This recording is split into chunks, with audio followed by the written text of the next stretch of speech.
الحمد لله نحمده ونستعينه ونستغفره ونؤمن به ونتوكل عليه ونعوذ بالله من شرور أنفسنا ومن سيئات أعمالنا من يهده الله فلا مضل له ومن يضلله فلا هادي له وأشهد أن لا إله إلا الله وحده لا شريك له وأشهد أن سيدنا ونبينا وشفيعنا وحبيب ربنا ومولانا وأولانا محمدا عبده ورسوله أرسله إلى كافة الناس بشيرا ونذيرا وداعيا إلى الله بإذنه وسراجا منيرا أما بعد فأعوذ بالله من الشيطان الرجيم بسم الله الرحمن الرحيم ما كان محمد أبا أحد من رجالكم ولكن رسول الله وخاتم النبيين وكان الله بكل شيء عليما وقال النبي صلى الله عليه وسلم مثلي ومثل الأنبياء من قبلي كمثل رجل بنى بيتا فأحسنه وأجمله إلا موضع لبنة زاوية فجعل الناس يطوفونه ويعجبون له ويقولون هلا وضعت هذه اللبنة وأنا اللبنة الأخيرة وأنا خاتم النبيين لا نبي بعدي صدق الله مولانا العظيم وصدق رسوله النبي الكريم ونحن على ذلك لمن الشاهدين والشاكرين والحمد لله رب العالمين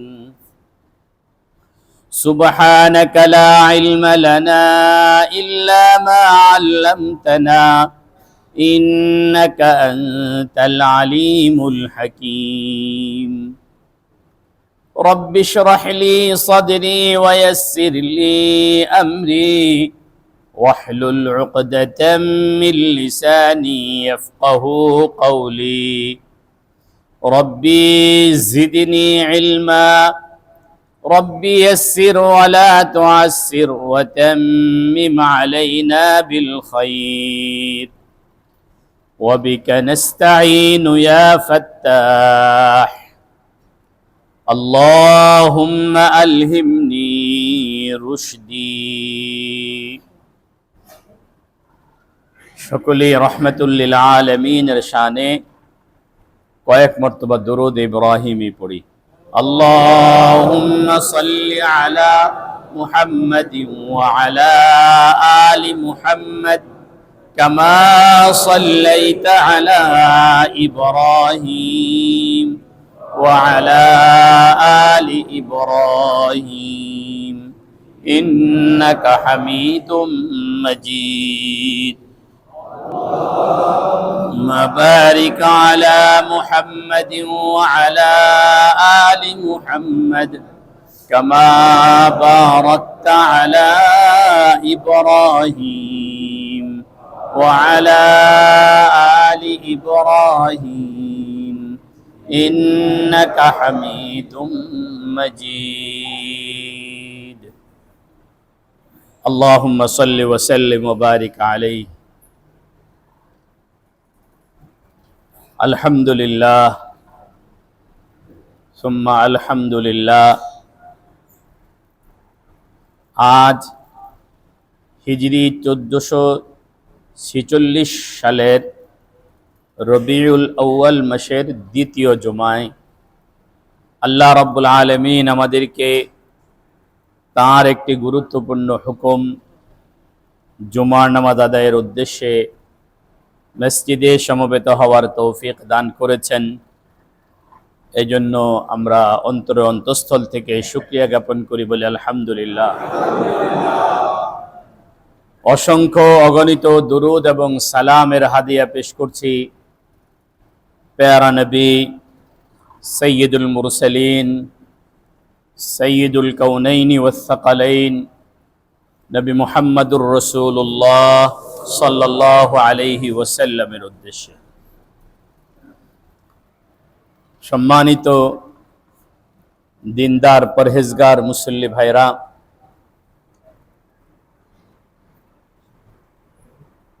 আমাদের আলোচনা চলতেছিল রাসূল করিম সাল্লাল্লাহু আলাইহি ওয়াসাল্লামের খতমে নবুয়ত নিয়ে। আহলুস সুন্নাহ ওয়াল জামাআহ এর আকীদা হলো যে রাসূল করিম সাল্লাল্লাহু আলাইহি ওয়াসাল্লাম সর্বশেষ নবী, তারপরে কোন নবী বলেন আসবেন না, নয় তারপরে কোন নবী হবে না, তারপরে কোন নতুন নবী আসবেন না। একজন নবী আসবেন, তিনি নতুন নন, পুরাতন। একজন নবী আসবেন। আমরা যদি বলি আসবেন না, তাহলে ওনারা বলার সুযোগ পেয়ে যান যে আপনারাই বলেন ঈসা নবী আসবেন, আবার আপনারাই বলেন আসবেন না, তাই আপনাদের কথা দুই রকম কেন? এই জন্য তাদের প্রশ্ন থেকে বাঁচার জন্য সহজ পথ হলো কি, যে কোনো নতুন নবী আসবেন না। একজন পুরাতন নবী রয়ে গেছেন, ওনার কিছু কাজ বাকি আছে। একজন নবী রয়ে গেছেন, তার কিছু কি আছে? কাজ বাকি আছে। ওনার ব্যক্তিগত কাজ, সে কাজটা হলো ওনার মরণ এখনো হয় নাই। যেহেতু মরণ হয় নাই, এ কারণে উনি জান্নাতেও যেতে পারছেন না। কারণ জান্নাতে যেতে হলে কি লাগবে? মরণ লাগবে। ওনার মৃত্যুর কাজটা কি আছে? বাকি আছে। আরো কিছু কাজ আছে, সেটা অন্য সাবজেক্ট। তা আমরা বলতেছিলাম যে আমাদের নবী সর্বশেষ নবী। আমাদের নবীর পরে আল্লাহ রাব্বুল আলামিন আর কাউকে নবী বানাননি, বানাবেন না। আমাদের নবী যে শেষ নবী, এই নবীজির খতমে নবুয়তকে প্রমাণ করতে গিয়ে আল্লাহ রাব্বুল আলামিন সূরা আহজাবের 41 নম্বর আয়াতে একটা দলিল দিয়েছেন। এই দলিলের উপরে কথা চলতেছিল। আল্লাহ রাব্বুল আলামিন বললেন, মা কানা মুহাম্মাদুন আবা আহাদিম মির রিজালিকুম, মুহাম্মদ সাল্লাল্লাহু আলাইহি ওয়াসাল্লাম তোমাদের মধ্যে কোনো প্রাপ্ত পুরুষের পিতা নন। এই কথা বলে আল্লাহ রাব্বুল আলামিন আমাদের নবীজির খতমে নবুয়তের দলিল পেশ করলেন। এটা আমি গত জুমায় আপনাদেরকে সবিস্তারে বোঝানোর চেষ্টা করেছি। এর খোলাসা কথা হলো, এক নাম্বার, আল্লাহ রাব্বুল আলামিন আমাদের নবীকে সন্তান দিয়েছিলেন। এই সন্তানগুলোকে আবার ছোটকালে মরণ দিয়েছেন, মৃত্যু দিয়েছেন। সন্তান কেন দিয়েছেন? এই কথা বোঝানোর জন্য যে সন্তান হওয়া না হওয়া মাখলুকের সিফাত, আর সন্তান কারো থেকে না হওয়া, তার থেকে কেউ না হওয়া, এটা রব্বের সিফাত। যাতে পৃথিবীর মানুষ মুহাম্মদ সাল্লাল্লাহু আলাইহি ওয়াসাল্লামকে এবং আল্লাহ রাব্বুল আলামিনের সত্তাকে এক করে না ফেলে, এই বিভাজনটাকে প্রমাণ করার জন্য আল্লাহ রাব্বুল আলামিন নবীজির পূর্বের বংশ সংরক্ষণ করেছেন, নবীজির জন্মটাকেও প্রচার করেছেন, নবীজির সন্তানাদিও আল্লাহ রাব্বুল আলামিন দিয়েছেন, যাতে এ কথা বোঝানো যায় লাম ইয়ালিদ ওয়ালাম ইউলাদ হওয়া রবের সিফাত, ইনি ইউলাদ এবং লাম ইউলাদ নন। উনি কারো থেকে জন্ম নিয়েছেন, উনার থেকেও কি করেছে, মানুষ জন্ম নিয়েছে। গত কয়েকদিন আগে এক বক্তার বয়ান শুনছিলাম। ওই বক্তা বলতে চাইতেছেন, বুঝাইতে চাইতেছেন যে আল্লাহ রাব্বুল আলামিনের জাত, এর জন্য রাসূল করিম সাল্লাল্লাহু আলাইহি ওয়াসাল্লামের শরীরটা হলো বাহন। নাউজুবিল্লাহ বলেন না। উনি অনেক দূর থেকে বুঝাই আনছেন সাধারণ মানুষদেরকে। বলে নূরের কোনো সত্তা নাই, জাত নাই, কোনো কি নাই, শরীর নাই। যে যদি আল্লাহ রাব্বুল আলামিন, আল্লাহ নূর, আল্লাহু নূরুস সামাওয়াতি ওয়াল আরদ, নূরের যেহেতু কোনো শরীর নাই, এই শরীর এখন এই নূর যদি প্রকাশ করতে হয় তাহলে একটা শরীর লাগে। তো নবীদের সত্তাকে আল্লাহ শরীর বানাইছেন। নাউজুবিল্লাহ বলেন। বলেন তো দেখি, আমার এই গত জুমার আলোচনা থেকে আজকের এই কথা পর্যন্ত কি বুঝলেন যে আল্লাহর জাত আর নবীজি সাল্লাল্লাহু আলাইহি ওয়াসাল্লামের জাত এক না ভিন্ন? ভিন্ন। এই কারণে আল্লাহ রাব্বুল আলামিন সন্তান দিলেন। সন্তান দেওয়ার পরে আবার নাবালেগ অবস্থায় আল্লাহ নিয়ে গেলেন। কেন নাবালেগ অবস্থায় নিয়ে গেলেন? যদি নবীজি সাল্লাল্লাহু আলাইহি ওয়াসাল্লামের ছেলেরা প্রাপ্তবয়স্ক হতো তাহলে দুটো প্রশ্ন দেখা দিত। এক নাম্বার প্রশ্ন হলো, নবীজির ছেলেরা কি নবী হিসাবে বাঁচবে না উম্মত হিসাবে বাঁচবে, এই প্রশ্ন দেখা দিত। যদি নবীজির ছেলেদেরকে নবী হিসাবে বাঁচিয়ে রাখা হয় তাহলে নবীজির খাতমে নবুওয়াতের উপরে দাগ পড়ে যায়। আর যদি নবীজির সন্তানদেরকে নবী হিসাবে নয়, সাধারণ উম্মত হিসাবে যদি বাঁচিয়ে রাখা হয় তাহলে নবীজির শ্রেষ্ঠত্বের মধ্যে দাগ পড়ে যায়। কথা বোঝাতে পেরেছি? এই কারণে আল্লাহ রাব্বুল আলামিন নবীজির সন্তানদেরকে ছোটকালে কি করছেন? নিয়ে গেছেন। এই কথা বোঝাতে গিয়ে আল্লাহ বলেন, মা কানা মুহাম্মাদুন আবা আহাদিম মির রিজালিকুম, মুহাম্মদ সাল্লাল্লাহু আলাইহি ওয়াসাল্লাম তোমাদের মধ্যে কোনো প্রাপ্তবয়স্ক পুরুষের পিতা নন, ওয়ালাকির রাসূল আল্লাহ, কিন্তু তিনি আল্লাহর রাসূল, কিন্তু তিনি আল্লাহর রাসূল। এই কথা কিন্তু তিনি আল্লাহর রাসূল বলে আল্লাহ কি বুঝাতে চান?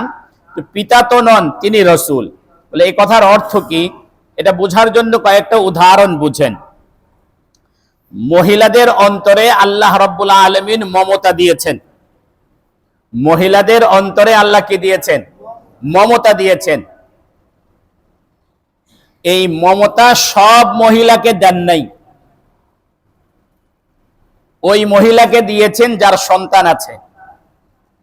উদাহরণ হিসেবে বুঝেন, কোন নারীর যদি সন্তান হারিয়ে যায়, কোন নারীর যদি সন্তান হারিয়ে যায়, তাহলে এই সন্তান অথবা সন্তান সম্পর্কে যদি কোনো দুঃসংবাদ শুনে, তাহলে এই নারীটা কি পরিমাণ পেরেশান হয়, তার পেরেশানির কোনো অন্ত থাকে না।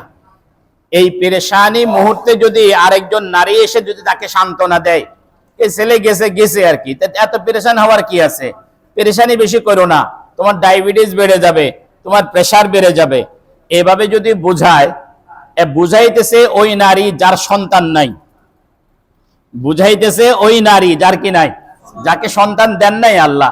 তাহলে বলেন তো দেখি, এই মা এর উত্তর কি হবে? বলে সন্তানের জ্বালা যে কি জ্বালা এটা তুমি বুঝবা কিভাবে, কারণ তোমাকে তো আল্লাহ কি দেন নাই। তাহলে বোঝা গেল নারীর অন্তরে আল্লাহকে দিয়েছেন, মমতা দিয়েছেন। সব নারীকে বলেন, সব নারীকে, কাকে? যার কি আছে, সন্তান আছে। পুরুষের অন্তরে আল্লাহ রাব্বুল আলামিন স্নেহ দিয়েছেন, সন্তানের প্রতি ভালোবাসা দিয়েছেন। সব পুরুষের অন্তরে নয়, যেই পুরুষ বাবা হয়েছে তার অন্তরে, যেই পুরুষ কি হয়েছেন, বাবা হয়েছেন, বাবার অন্তরে সন্তানের ভালোবাসা আছে। সন্তান ছোটকালীন সময়ে স্নেহের ধরন একরকম, সন্তান যখন বড় হয়ে যায় স্নেহের ধরন আরেক রকম। এবার যে আল্লাহ বললেন মা কানা মুহাম্মাদুন আবা আহাদিম মির রিজালিকুম, মুহাম্মদ সাল্লাল্লাহু আলাইহি ওয়াসাল্লাম তোমাদের মধ্য থেকে কোনো পুরুষের বাবা নন। পৃথিবীর কোনো মানুষ যাতে একথা শুনে বলতে না পারে, তাহলে মনে হয় মুহাম্মাদুর রাসূলুল্লাহর অন্তরে ভালোবাসা নাই। কারণ সন্তান থাকলে ভালোবাসা থাকে, যেহেতু সন্তান নাই তাহলে বোঝা গেল কি নাই, ভালোবাসা নাই। পৃথিবীর কোনো মানুষ যাতে একথা মনে করতে না পারে যে মুহাম্মাদুর রাসূলুল্লাহর অন্তরে স্নেহ নেই, মমতা নেই, ভালোবাসা নেই। আল্লাহ রাব্বুল আলামিন মানুষের এমন ধারণাকে অপনোদন করে দিয়ে, এমন ধারণাকে মিটিয়ে দিয়ে আল্লাহ বলেন ওয়ালাকির রাসূল আল্লাহ, তিনি আল্লাহর রসুল। এ কথার অর্থ হলো পৃথিবীর সবগুলো বাবার অন্তরে সন্তানের প্রতি যত মায়া আছে, পৃথিবীর সবগুলো মায়ের অন্তরে সন্তানের প্রতি যত মায়া আছে, সব বাবাদের মায়াকে যদি একসাথ করা হয়, সব মায়েদের স্নেহকে যদি একসাথ করা হয়, মুহাম্মাদুর রাসূলুল্লাহ সাল্লাল্লাহু আলাইহি ওয়াসাল্লাম উম্মতের প্রতি যে মায়া তার তুলনাও হতে পারে না। ওয়ালাকির রাসূলুল্লাহ, ওয়ালাকির রাসূলুল্লাহ। আরে আমরা তো বলি আমি নবীজিকে ভালোবাসি, রবিউল আউয়াল আসছে, আমাদের কিছু ভাইয়ের ভালোবাসা তো এখন রাস্তায় বেরিয়ে আসবে। ওনারা 12 রবিউল আউয়াল আসলে জস্তি জুলুস করবেন, ওনারা 12 রবিউল আউয়াল আসলে মিছিল করবেন, কেক কাটবেন, হ্যাপি বার্থডে ইয়া রাসূলুল্লাহ বলবেন। আমরা তো আমাদের জায়গা থেকে নবীজিকে ভালোবাসি এই কথা দাবি করতে পারি, কিন্তু একটা বারও কি কখনো চিন্তা করেছি আমার দাবি কতটা সত্য আর আমার নবী আমাকে কতটা ভালোবেসেছিলেন? আমার নবী আমাকে কতটা ভালোবেসেছেন। আর আমি যতটা নবীজিকে ভালোবাসার দাবি দেখাই, আমার হাবিব কি আমাকে সেই পরিমাণ দাবির ভালোবাসা ছিল, না সত্যিকার উম্মতের মধ্যে ভালোবাসা ছিল? গতকাল রাতে এক হাদিস পড়েছি আমি, রাসূল করিম সাল্লাল্লাহু আলাইহি ওয়াসাল্লাম বললেন যে আমি যদি আমার ভাইদেরকে দেখতে পারতাম, ওয়াদিতু লাউ রাআইতু ইখওয়ানি, আমি যদি আমার ভাইদেরকে দেখতে পারতাম। সাহাবায়ে কেরামের সামনে নবীজি যখন এই কথা বললেন, তখন সাহাবীরা বললেন ইয়া রাসূলুল্লাহ আলাসনা ইখওয়ানুকা, আমরা কি আপনার ভাই নই? নবীজি বললেন না না না না, তোমরা আমার ভাই না, তোমরা আমার সাহাবী। আমার ভাই তো হলো তারা আল্লাযীনা জাউ মিন বাদি ওয়া লাম ইয়ারাউনি ওয়া ইউমিনু বি, আরে আমার পরে আমার ভাই তো হলো তারা যারা আমার পরে এসেছে, আমার প্রতি না দেখে ঈমান এনেছে, তারা আমার ভাই। আপনাদেরকে আমাদেরকে নবীজি দেখার আশা পোষণ করেছেন। বুঝেন নবীজি কতটা ভালোবেসেছেন। হাদিসে এসেছে রাসূল করিম সাল্লাল্লাহু আলাইহি ওয়াসাল্লাম হাউজে কাউসারের পারে দাঁড়ায়া দাঁড়ায়া উম্মতকে শরবত পান করাবেন, উম্মতকে শরবত পান করাবেন। এমন সময় জিবরিল আমিন নবীজির কাছে আসবেন, বলবেন ইয়া রাসূলুল্লাহ আপনি এখানে দাঁড়িয়ে আছেন, আপনার উম্মত তো পুলসিরাতের গোড়ায় আটকা পড়ে গেছে। নবীজির সাথে সাথে পুলসিরাতে দৌড় দিবেন, সেখানে গিয়ে উম্মতকে পার করবেন। যখন পুলসিরাতে উম্মত পার করতেছেন, এর কিছুক্ষণ পরেই জিবরিল আমিন আসবেন, বলবেন ইয়া রাসূলুল্লাহ আপনি এখানে দাঁড়িয়ে আছেন, আপনার উম্মত তো মিজানে ধরা খায়া গেছে, ধরা খায়া যাইতেছে। নবীজি দৌড় দিয়ে আবার মিজানে আসবেন, যেখানে আমলনামা মাপা হচ্ছে।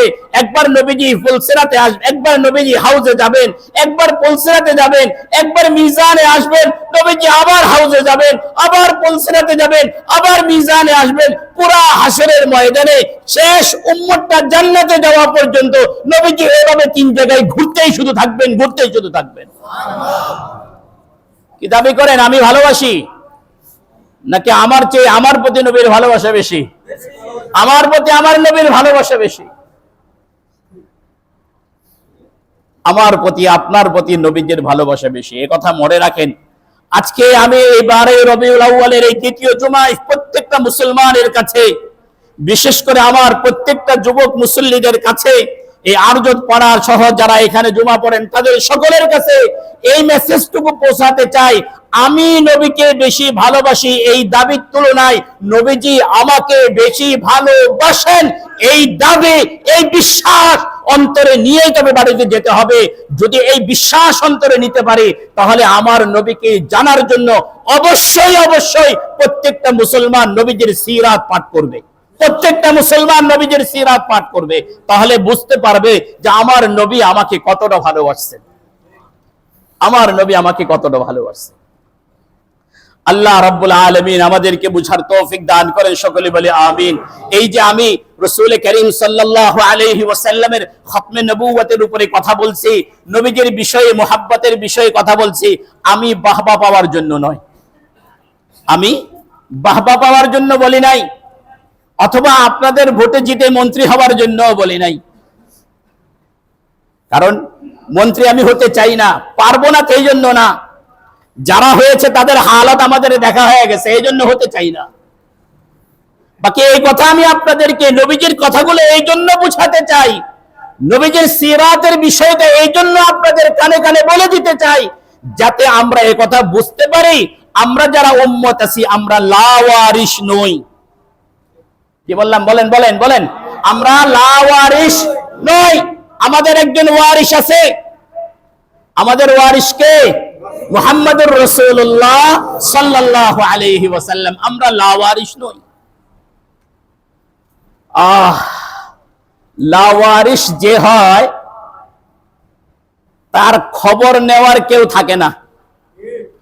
লাওয়ারিস যে হয় তার খবর নেওয়ার, কথা বলেন, লাওয়ারিস যে হয় তার খবর নেওয়ার, এক রাত যদি বাসায় না ফিরে কেউ তাকে জিজ্ঞাসা করে না রাতে কই ছিলা। 2 রাত যদি না থাকে, না ফিরে বাসায়, কেউ জিজ্ঞাসা করে না কই। কিন্তু যার ঘরে ওয়ারিস আছে সে যদি রাতে একটু দেরি করে ফিরে, সাথে সাথে খবর নেই, কিরে এতক্ষণ তুই কই ছিলি, কার সাথে ছিলি, কেন গিয়েছিলি। বলে আমরাও লাওয়ারিস নই, আমাদেরকেও একজন জিজ্ঞাসা করেওয়ালা আছেন। নবীজি জিজ্ঞাসা করবেন, ও আমার উম্মত কোথায় ছিলে, কার কাছে ছিলে, কেন ছিলে।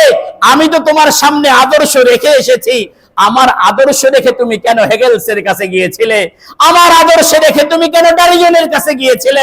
নবীজি জিজ্ঞাসা করবেন, আমার সুন্নাত ছেড়ে তুমি কার কাছে গিয়েছিলে, কেন গিয়েছিলে।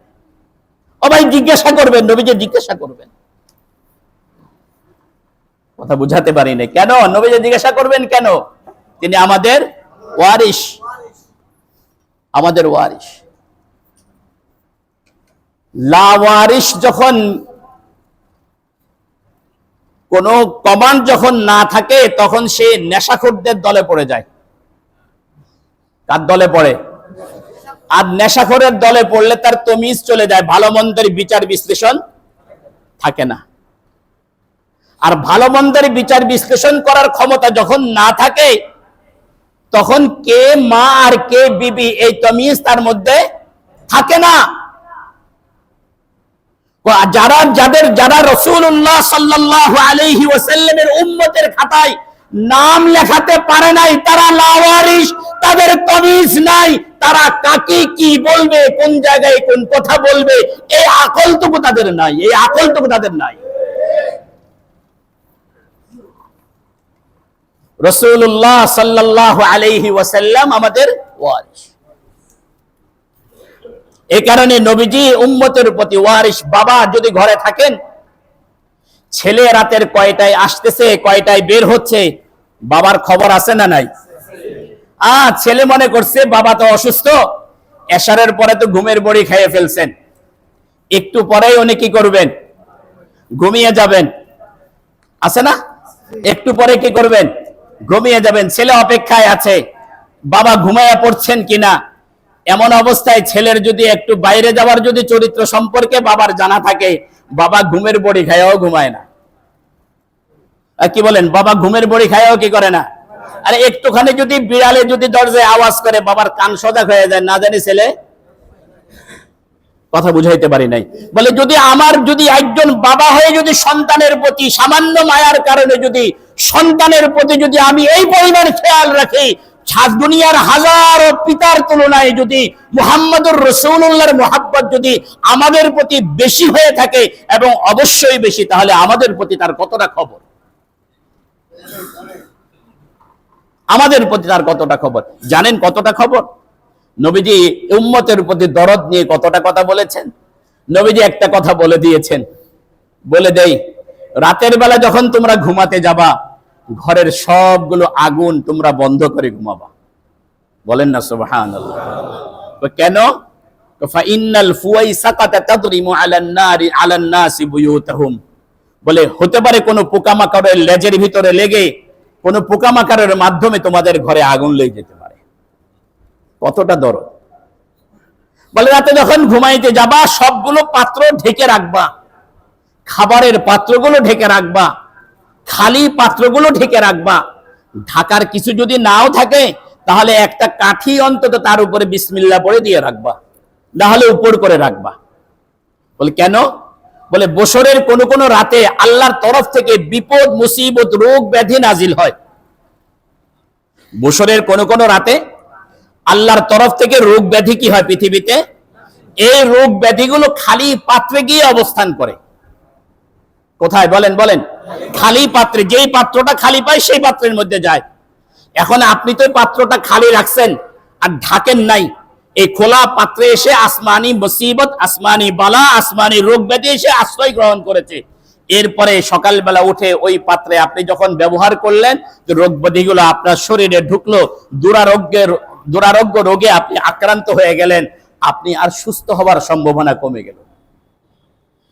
রাসূল করিম সাল্লাল্লাহু আলাইহি ওয়াসাল্লাম উম্মতকে এখান থেকেও সতর্ক করেছেন যাতে উম্মত অসুস্থ যেন না হয়। কতটা মুহাব্বত। রাসূল করিম সাল্লাল্লাহু আলাইহি ওয়াসাল্লাম উম্মতের ওয়ারিস। এই বাবা মাঝে মাঝে সন্তানকে বলে দেখ তুই তো আমার কথা মোটেও শুনিস না, দেখ আমার জিন্দেগির হায়াতের যা বাকি আছে আর আমার যা কামাই আছে এটা নিয়ে আমার জন্য যথেষ্ট, এখন যা মেহনত করি সব তো তোর জন্য করি। কি বলেন? বাবারা বলে না কি? বলে আমার যা কামাই, আমি এখন যা কষ্ট করতেছি, বলতো কষ্ট তো তোর জন্যই করি, তা নইলে আমার যা হায়াত আছে পেনশনের টাকা দিয়ে চলবে, আমার যা হায়াত আছে ব্যাংকে যা জমানো আছে তা দিয়ে আমার চলবে, আর আমার যা হায়াত আছে বাপদাদার জমি যা আছে এটা বিক্রি করে খাইলেও আমার চলবে। কিন্তু এই বয়সেও এসে যে তোমার জন্য আমি মেহনত করি, এই যে মেহনত করতেছি, এই যে হাড়ভাঙ্গা পরিশ্রম করতেছি, এটা তো করতেছি তোর জন্য। এটা বাবা বলে, আদরের কারণে বলে, শফকতের কারণে বলে, মায়ার কারণে বলে। আরে আমার হাবিব তো আমাকে বলেন, ও উম্মত, আল্লাহ তো আমাকে মাফ করে দিয়েছেন, আল্লাহ তো আমার আগের গুনাহ মাফ করে দিয়েছেন, আল্লাহ তো আমার পরের গুনাহ মাফ করে দিয়েছেন, তাহলে এই যে জায়নামাজে রাতভর দাঁড়ায়া থাকি তো তোমার জন্য দাঁড়ায়া থাকি। আমার তো জায়নামাজে দাঁড়ায়া পাটা ফুলানোর কোনো দরকার ছিল না, পা যে আমার ফুলে গেছে, ও উম্মত তোর জন্যই তো দোয়া করছে। আরে সবাই তো নফসি নফসি বলছে, আমি তো একমাত্র নবী উম্মতি উম্মতি বলি। আরে যা কিছু করি তোমার জন্যই তো করি, তুমি কেন আমার কথা শুনো না? আরে উম্মত যদি কানে শোনার যোগ্যতা থাকে তাহলে এখনো মদিনায় যান, নবীজির রওজার পাশে দাঁড়ায় কান্ত লাগায় শোনেন, নবীজি এখনো বলছেন উম্মতি উম্মতি, আল্লাহুম্মা গফির লি উম্মতি, আল্লাহ আল্লাহ আল্লাহ আমার উম্মতকে আপনি maaf করে দেন, আমার উম্মতকে maaf করে দেন। একজন দয়াশীল পিতা যদি সন্তানকে এই কথা বলে, তাহলে আমার মায়ার নবী, দয়ার নবী আমাকে এই কথাই বলছেন, ও আমার উম্মত, আমি যে আমার 63 বছরের জীবন রেখে আসলাম, 23 বছরের নবুয়তি জিন্দেগিতে আমি রেখে আসলাম, আর রাখলাম তো তোকে চলার জন্য, রাখলাম তো আমার আদর্শে তোর চলার জন্য। আর আমি যা কিছু করেছি তোর জন্যই তো করেছি, তোমাদের জন্যই তো করেছি। আমি আসার পরে আমার দ্বীন কই, আমার সুন্নাত কই, আমার আদর্শ কই, আমার তাহজিব কই, আমার তামাদ্দুন কই? আমি তো তোমার জন্য কাঁদছি, তুমি কাদের কাদের পিছনে ঘুরছো? তুমি কাদের পিছনে ঘুরছো? তুমি কাদের পিছনে ঘুরছো? নবীজি জিজ্ঞাসা করবেন, সেদিন কি জবাব হবে? সেদিন কি জবাব হবে? আল্লাহ আল্লাহ আমাদেরকে আপনার হাবিবের সুন্নাহর উপরে চলার তৌফিক দান করেন, সকলে বলে আমিন। ভাই, এটা আমার মূল মেসেজ। এই কয়েক সপ্তাহ যাবত নবীজির সিরাতের উপরে, নবীজির খতমে নবুয়তের উপরে যে কথাগুলো বলছি, কথাগুলো এই আজকের এই কথার জন্যই কথাগুলো গোছায় আনছি। নবীজি আমাকে মায়া করেন, মোহাব্বত করেন। নবীজির জিন্দেগির 63 বছর, 63টা যুদ্ধ আমাকে, আমার এবং আপনার জন্য। নবীজি ক্ষুধার্ত থাকা আমার এবং আপনার জন্য। নবীজির মাথার ভিতরে কোড়া ঢুকে যাওয়া আমার এবং আপনার জন্য। নবীজির গায়ের ভিতরে আবু জেহেলদের কষ্ট সহ্য করা আমার এবং আপনার জন্য। আর আমি আর আপনি যদি নবীজির সুন্নাহকে লঙ্ঘন করে নবীজির আদর্শকে যদি পিছনে ফেলে দিয়ে রাজনীতি যদি গণতন্ত্রের রাজনীতি করে, রাজনীতি সমাজনীতি যদি অমুসলিমদের সমাজনীতি করে, তাহলে কিয়ামতের ময়দানে আল্লাহর রাসূলের সামনে মুখ দেখানোর কোনো সুযোগ থাকবে না, থাকতে পারে না। হ্যাঁ, নবীজির সামনে দাঁড়াতে হবে, নবীজির সুপারিশ লাগবে। হাউজে কাউসারের পানি যদি পান করতে হয়, সেদিন যাতে লজ্জায় মুখটা না থাকতে হয়। হাউজে কাউসারের পানি যদি রাসূলের হাত থেকে যদি পান করতে হয়, তাহলে জিন্দেগি নবীজির আদর্শে সাজাইতে হবে, ব্যক্তি জীবন নবীজির আদর্শে সাজাইতে হবে, সমাজ জীবন নবীজির আদর্শে সাজাইতে হবে, রাষ্ট্র জীবনও নবীজির আদর্শে সাজাইতে হবে। আল্লাহ আমাদেরকে বুঝার তৌফিক দান করেন, সকলে বলে আমিন। আরেকটা কথা মনে পড়ছে, বলে দেই। অনেক সময় উপযুক্ত সন্তানও বাবাকে বলে, বাবা শুধু কি আপনার কথাই মানবো, আর কারো কথা শোনা যাবে না? কি বলেন? শুধু কি আপনারটাই শুনবো, নাকি আর কারোটা শোনা যাবে না? তখন বুদ্ধিমান বাবা বলেন, দেখ আমারটাও শুনতে হবে, আর যাদেরটা আমি মানতে বলি তাদেরটা শুনতে হবে। কি ঠিক আছে? কারটা শুনবা?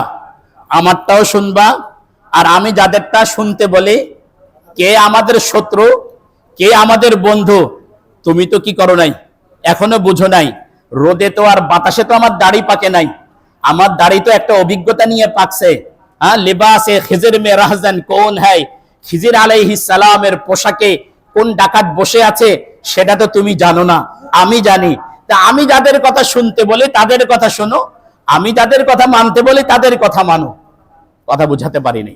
আমরাও যেন নবীজিকে জিজ্ঞাসা করলাম, ইয়া রাসূলুল্লাহ শুধু কি আপনার কথাই শুনবো, না আর কারো কথা শোনার সুযোগ আছে? নবীজি বলেন, দেখো আমার কথা শুনবে, আর আমি যাদের কথা শুনতে বলি তাদের কথা শুনবে। সুবহানাল্লাহ বলেন না? আমার কথা শুনো, আর আমি যাদের কথা শুনতে বলি তাদের কথা শোনো। তো নবীজিকে বললাম, আপনি কার কথা শুনতে বলেন? তো নবীজি বলে, আলাইকুম বিসুন্নতি, আরে তোমরা আমার সুন্নত মানো, ওয়া সুন্নাতিল খুলাফাইর রাশিদিন আল মাহদিয়িন, তোমরা আবু বকরের কথা শোনো, তোমরা ওমরের কথা শোনো, তোমরা উসমানের কথা শোনো, তোমরা আলীর কথা শোনো। আবু বকর যা বলে তা মানো, ওমর যা বলে তা মানো, আলী ওসমান যা বলে তা মানো, আলী যা বলে তা মানো, খুলাফায়ে রাশিদার সুন্নাহ তোমরা পালন করো। বলেন না সুবহানাল্লাহ? তাহলে নবীজির কথাও মানতে বলছেন, নবীজির কথাকে নবীজি যেরকম, নবীজির কাজকে নবীজি যেরকম সুন্নাহ বলেছেন, আবু বকরের কাজকেও নবীজি সুন্নাহ বলেছেন, হযরত ওমরের কাজকেও নবীজি সুন্নাহ বলেছেন, হযরত উসমানের কাজকেও নবীজি সুন্নাহ বলেছেন, হযরত আলীর কাজকেও নবীজি কি বলেছেন? আলাইকুম বিসুন্নতি ওয়া সুন্নাতাল খুলাফাইর রাশিদিন আল মাহদিয়িন। তাহলে আমার কথা বুঝে থাকলে বলেন তো দেখি, আবু বকরের কাজ সুন্নাহ না সুন্নাহ বিরোধী? হযরত ওমরের কাজ সুন্নাহ না বিদআত? হযরত উসমানের কাজ সুন্নাহ না বিদআত? হযরত আলী মুর্তাদার কাজ সুন্নাহ না বিদআত? তাহলে হযরত ওমরে ফারুক যদি 20 রাকাত তারাবির কথা বলেন, তাহলে সুন্নাহ না বিদআত? হযরত উসমান গনি যদি জুমার 2 আযানের ব্যবস্থা করেন, সুন্নাহ না বিদআত?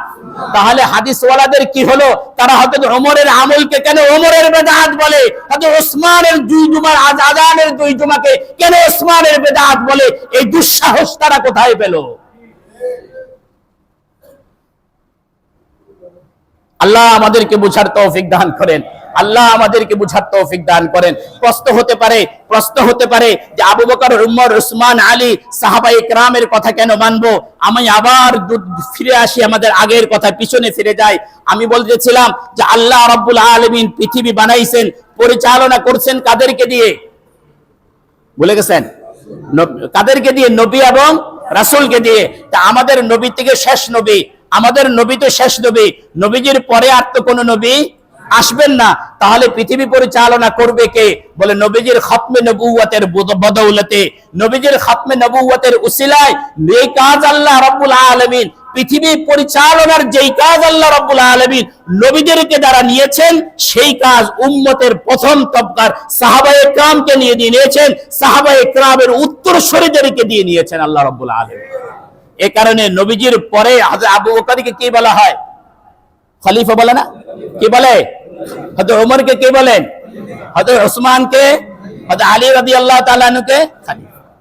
যেই কাজ আল্লাহ ১৬ লক্ষ নবীদেরকে দ্বারা করিয়েছেন, সেই কাজ নবীজির খতমে নবুয়তের উসিলায় এই উম্মত পেয়েছে। সর্বপ্রথম হযরত আবু বকর পেয়েছেন, এরপরে উমর পেয়েছেন, হযরত উসমান পেয়েছেন, এরপর হযরত আলী রাদিয়াল্লাহু তাআলা আনহু পেয়েছেন। কথা আরো বলা দরকার ছিল, ইনশাআল্লাহ আল্লাহ রাব্বুল আলামিন তৌফিক দিলে এরপর থেকে ইনশাআল্লাহ কথা আরো বলবো। কিছু জরুরি কথা আল্লাহ পাক রব্বুল আলামিন জমা করে দিয়েছেন, একত্রিত করে দিয়েছেন। এই জরুরি কথাগুলো আমাদেরকে শুনতে হবে, মানতে হবে। আল্লাহ রাব্বুল আলামিন আমাদেরকে বুঝার, আমল করার তৌফিক দান করেন, সকলে বলি আমিন। তাহলে আজকের এই রাসূল করিম সাল্লাল্লাহু আলাইহি ওয়াসাল্লামের খতমে নবুয়তের এই আলোচনা থেকে মেসেজ হলো, আমি নবীকে যতটা ভালোবাসি, নবী আমাকে তার চেয়ে বেশি ভালোবাসেন। এখন নবীজি আমাকে কতটা ভালোবাসেন এটা জানতে হলে নবীজির সিরাত, বলেন, নবীজির সিরাত পড়তে হবে। আমাদের একটা দুঃখের বিষয় হলো, এক সময় আমাদের স্কুলের সিলেবাসেও নবীজির সিরাতের একটা একটা পাঠ ছিল। এখন তো আমাদেরকে উন্নতি করতে করতে করতে করতে করতে এমন এক জায়গায় নিয়ে এসেছে, আমরা শিক্ষিত হয়েছি, মানুষ হওয়া বাদ দিয়ে দিয়েছি। মুসলমান নবীজির নবীকে চিনে না, মুসলমান সাহাবীকে চিনে না। এই জন্য আমি বলবো, প্রত্যেকটা যুবক এখন থেকে সিদ্ধান্ত নেবেন, রাসূল করিম সাল্লাল্লাহু আলাইহি ওয়াসাল্লামের অন্তত একটা সিরাত গ্রন্থ হলেও পড়বো। প্রত্যেকের ঘরে একটা সিরাত গ্রন্থ থাকবে। আল্লাহ রাব্বুল আলামিন আমাদেরকে বুঝার, আমল করার, সিদ্ধান্ত গ্রহণ করার তৌফিক নসিব করেন, সকলে বলি আমিন। ওয়া মা তৌফিকি ইল্লা বিল্লাহ।